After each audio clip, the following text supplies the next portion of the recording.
The Chinese crackdown on Uyghurs and other Turkic people has only gotten worse. I'm gonna break it down for you.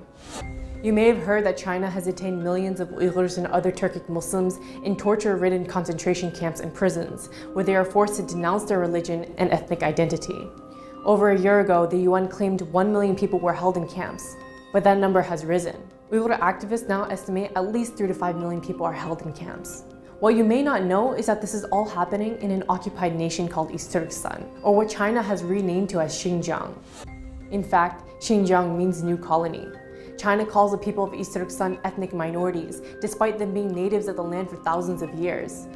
After occupying the land in 1949, China has been attempting to slowly wipe out the nation. China calling us ethnic minorities is their attempt of erasing us, because for the longest time, we were actually the majority of our homeland. Many people identify this as an act of cultural genocide, and it very much is.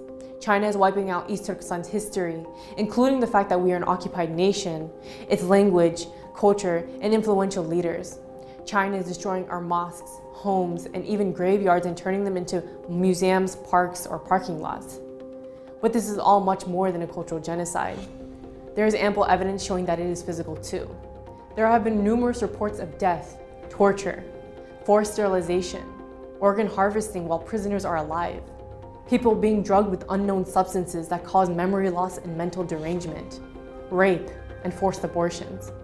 Children are forcibly separated from their parents and sent to orphanages, forcing them to become Han Chinese and adopting them off to Chinese families.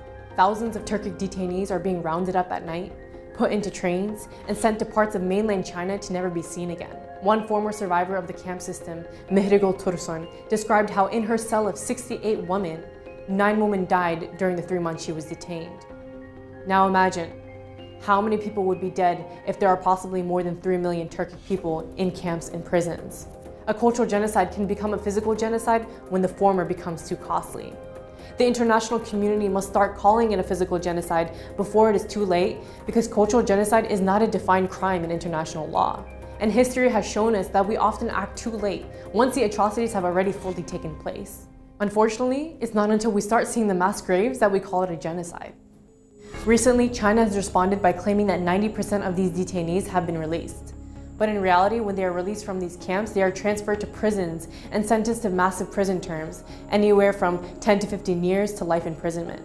Or they become modern-day slaves, forced to work in factories with little to no pay. Most governments have been forced to remain silent on this issue because of their business deals with China. The US recently issued visa bans on all Chinese government officials or Communist Party members who have been complicit in this genocide, as well as blacklisted 28 Chinese companies linked in the abuses. There is something you can do. Call your representatives to support HR 649, or the Uyghur Human Rights Policy Act, a proposal aimed to hold China accountable for their actions and to end the abuses occurring in East Turkestan. Assess your university's relationship with China and call them out if they are silent or directly complicit on this issue. Hold awareness events on campus.